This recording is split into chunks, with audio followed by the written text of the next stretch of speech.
porque tuve un pequeño error al momento de configurar la diapositiva, pero aquí la tenemos. Estas son las acciones esenciales de la taxonomía socioformativa. Entonces, en el preformal tenemos acciones como aborda, acata, atiende, codifica, enumera, enuncia. En el receptivo, busca, cita, define, denomina, describe, determina, identifica, indaga, manipula, opera. En el nivel resolutivo, aplica, caracteriza, categoriza, compara, comprende, comprueba, conceptualiza, controla, diagnostica, diferencia, ejecuta, elabora. En el nivel autónomo, que este nivel es muy importante, porque otros enfoques pedagógicos que se tenían eh, pues hasta hace algunos años planteaban que el propósito era llegar al nivel autónomo. Entonces, en la taxonomía socioformativa, en el nivel autónomo tenemos analiza, aporta, argumenta, autoevalúa, autogestiona, autorregula, coevalúa, comenta, contextualiza, critica, ejemplifica, evalúa, explica, formula, hipotetiza, teoriza, valora. Fíjense que muchos de estos verbos son precisamente los que plantea la taxonomía de Bix y la taxonomía de Marzano en la última parte. Pero la taxonomía socioformativa agrega el estratégico que es esencial para Latinoamérica. Miren las acciones del estratégico que no están en las otras dos taxonomías. Adapta, asesora, ayuda. Ayuda no está en las otras taxonomías. Y esto es un elemento clave en la formación de los ciudadanos que necesitamos en Latinoamérica para lograr el desarrollo social sostenible. Y sobre todo para poder reconstruir la economía, la educación y los procesos sociales post-COVID-19. Co-crea, compone, crea, empodera, genera, innova, personaliza, proyecta, predice, tiene sinergia, transfiere, transforma, transversaliza, tutoriza, vincula. De ahí la importancia de que en Latinoamérica generemos nuestros propios enfoques y modelos pedagógicos. Durante siglos trajimos enfoques de Alemania, de Italia, de Estados Unidos. Luego trajimos el constructivismo, después el socioconstructivismo. Hoy día hay muchas universidades en Latinoamérica que se denominan conectivistas o el aprendizaje invisible, pero realmente no saben en el fondo qué implica eso. Y cuando hacemos análisis comparativos vemos que las preocupaciones que están en esos enfoques a veces son muy distintas a las que tenemos en Latinoamérica. Entonces, en la taxonomía socioformativa, al momento de construir una rúbrica, buscamos tener en cuenta que los estudiantes vayan logrando estas acciones paulatinamente, las que están en el estratégico, obviamente con base en un proceso. Dicho esto, entonces, veamos cómo sería un ejemplo de rúbrica socioformativa.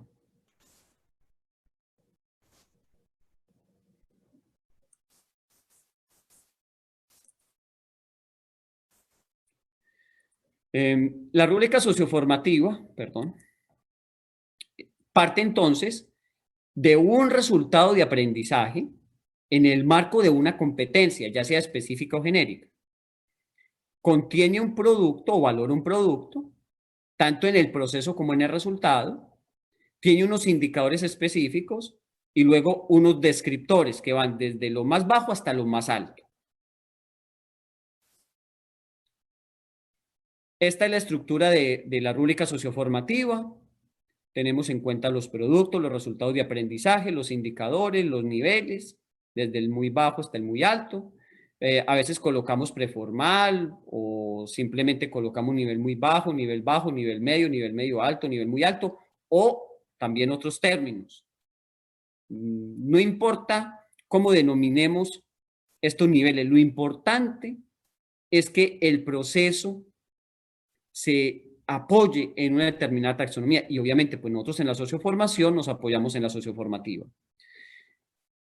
También en la rúbrica agregamos la autoevaluación, la coevaluación y la heteroevaluación, algo que faltó en las rúbricas tradicionales. Y esto significa que el principal énfasis de una rúbrica socioformativa es que el alumno la aprenda a utilizar y se vaya autoevaluando con ella. Y también otros compañeros coevalúen. Y esta misma rúbrica la emplea el docente al momento de evaluar tanto el proceso como un resultado. Se articula tanto lo cualitativo como cuantitativo. Veamos entonces el ejemplo. Esta es una rúbrica para evaluar un informe escrito de tipo académico. Vayamos comparando esta rúbrica con la rúbrica que les mostré al inicio. Entonces, un primer aspecto que ustedes van a observar es que en una rúbrica socioformativa indicamos cuál es el proceso y cuál es el producto que se evalúa. No nos enfocamos solamente en el resultado, sino que también consideramos el proceso y le damos igual importancia al proceso. ¿Qué es el proceso? El proceso se refiere a la manera como el estudiante comenzó a entender los conceptos, hizo la lectura, buscó información en internet, cómo trabajó con otros compañeros, cómo fue su responsabilidad, cómo fue su trato con los demás, cuál fue su actitud para corregir el trabajo apenas fue recibiendo retroalimentación y así sucesivamente. Luego, en las rúbricas socioformativas aparece el apartado de instrucciones. Este apartado de instrucciones casi nunca se encuentra en las rúbricas tradicionales. ¿Por qué? Porque siempre se pensó que la rúbrica era más para el profesor y entonces que no se necesitaban instrucciones. Pero nosotros en la socioformación hemos aprendido que son esenciales las instrucciones. Hoy día, pues primero las planteamos en forma textual y luego las pasamos a video para que los estudiantes pues se apropien más de ellas. Entonces, generalmente hacemos un video en el cual se le explica al alumno cómo utilizar la rúbrica y también cómo abordarla, cómo entender algunos de los conceptos, incluso agregarle ejemplos para que se pueda utilizar mejor. A continuación, entonces, van apareciendo los indicadores. Fíjense ustedes que aquí no colocamos solamente el tema, sino qué significa el indicador. Y el indicador lo planteábamos en forma de pregunta. Esto fue lo último que nosotros aprendimos en la socioformación, que tenía más impacto el indicador en forma de pregunta que de manera afirmativa. Esto todavía no está publicado, apenas estamos sistematizando esta experiencia, porque hemos hecho comparaciones entre indicadores que están de manera afirmativa e indicadores que están en forma de pregunta, y en las rúbricas que plantean los indicadores en forma de pregunta, observamos mejor apropiación y mayores niveles de satisfacción de los estudiantes. Entonces aquí tenemos el indicador 1, estructura. Luego viene la pregunta, o sea, el indicador en forma de pregunta. El informe está estructurado en 5 partes coherentes entre sí y se basa en fuentes bibliográficas rigurosas. Miren que no es lo mismo plantear indicador así que solamente decir estructura. Por eso es que muchos de ustedes, cuando analizaron la rúbrica anterior, decían que no está claro lo que se pretende evaluar, que no saben para qué se está evaluando, qué se está evaluando en los descriptores, porque simplemente se está colocando el tema. Y las rúbricas tradicionales, las que predominan en Internet, en los libros y manuales, tienen esta característica, que solamente colocan el tema. Luego están los niveles. En la socioformación tenemos distintas denominaciones para los niveles. Esta denominación la empleamos a veces o también la misma taxonomía socioformativa de preformar, receptivo, resolutivo, autónomo y estratégico también la empleamos. Entonces, nivel muy bajo. El informe no tiene estructura y se presentan los temas sin organización. Bajo. El informe presenta el tema de manera coherente pero sin una estructura formal. Por ejemplo, no sigue estos ejes: portada, introducción, desarrollo, conclusiones y referencias. En las rúbricas tradicionales casi no se colocan ejemplos. En las rúbricas socioformativas acostumbramos a colocar ejemplos y mucho detalle de lo que se busca evaluar. Incluso colocamos links o insertamos videos, porque aunque la rúbrica nos quede de 5 o 10 páginas, eso no es problema, porque nosotros asumimos la rúbrica como un instrumento más de formación. Nivel medio, el informe tiene una estructura formal dada por los siguientes ejes: portada, y luego colocamos qué contiene cada componente del informe. Entonces, portada, tiene esto, título, autores. Introducción, indicamos qué tiene la introducción. Desarrollo, qué tiene el desarrollo. Conclusiones, qué tiene las conclusiones. Nivel medio alto, en el informe se desarrolla el tema argumentando las ideas con base en referencias bibliográficas.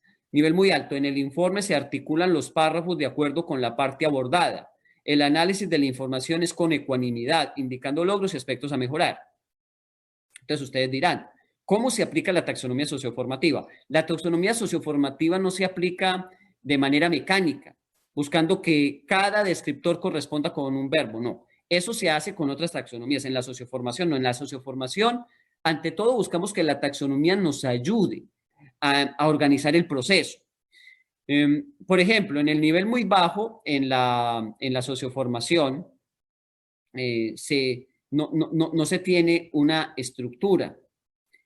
Simplemente se indica o se muestra una actividad. Pues eso sucede acá.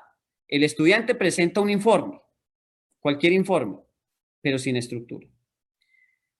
Luego, en el nivel bajo, habla de la identificación de conceptos o de la identificación de un procedimiento. Pues aquí se está mostrando que el estudiante identifica algunos elementos básicos de un informe. Luego, en el resolutivo aparece la acción de redacta o elabora. Pues precisamente aquí lo estamos viendo. En el nivel medio resolutivo, el estudiante redactó el informe o hizo una elaboración ajustado más o menos a lo que es un informe escrito de tipo académico. Luego tenemos el nivel autónomo. ¿Cómo se aplica el nivel autónomo aquí en el nivel medio alto? Con base en la argumentación, porque la argumentación es una de las características de la autonomía. Entonces, en la taxonomía socioformativa, una de las acciones dice argumenta. Luego, en el nivel muy alto, ¿cómo está representada la taxonomía? Aquí la taxonomía socioformativa está representada por varios aspectos. Primero, por la articulación. En el nivel estratégico hay articulación ¿de qué? De párrafos, de ideas. Pues aquí se está planteando la articulación de los párrafos con sus diferentes ideas. También en el nivel estratégico se plantea la apropiación y la vivencia de los valores universales.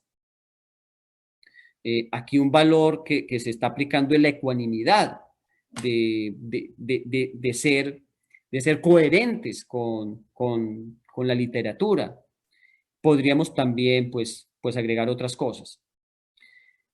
Este es el primer indicador. Aquí la parte cuantitativa se da con base en cada indicador, no de manera general, como ustedes vieron en la primera rúbrica.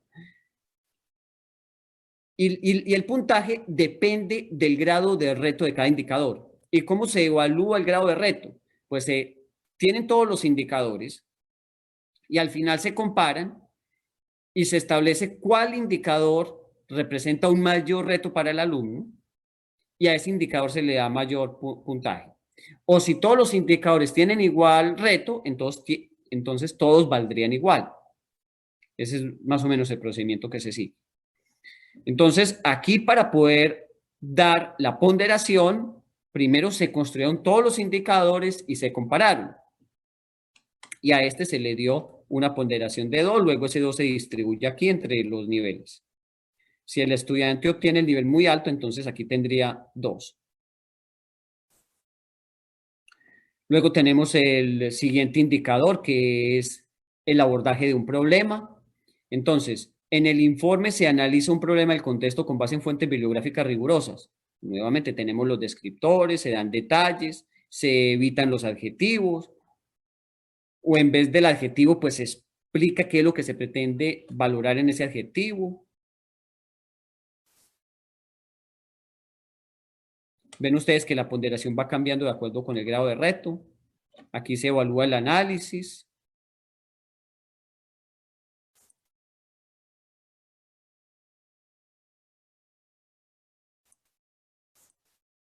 Aquí la autoría del informe. Es decir, si el informe lo hizo realmente el alumno o si fue una copia.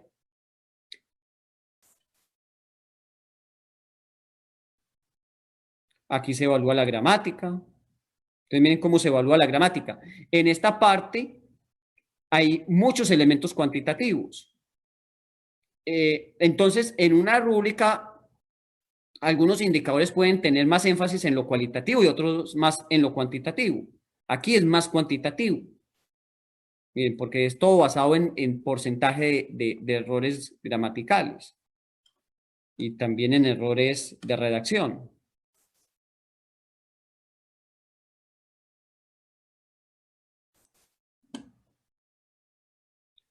Bueno, vamos finalizando. Aquí está la aplicación de las normas APA.